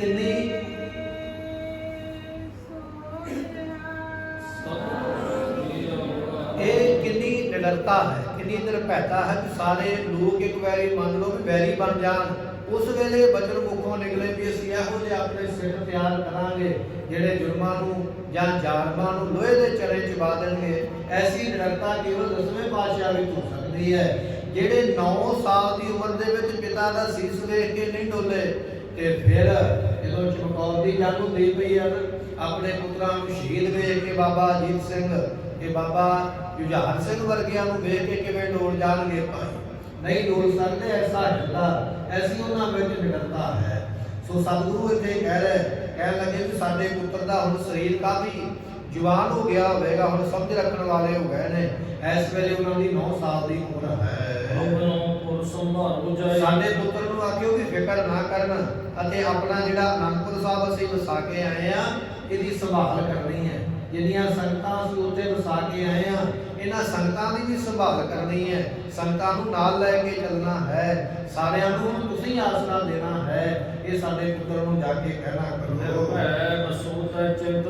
ਤੇ ਤੁਸੀਂ ਨਿਰਭਉ ਰਹਿਣਾ, ਡਰਨਾ ਨਹੀਂ ਕਿਸੇ ਦੇ ਕੋਲੋਂ।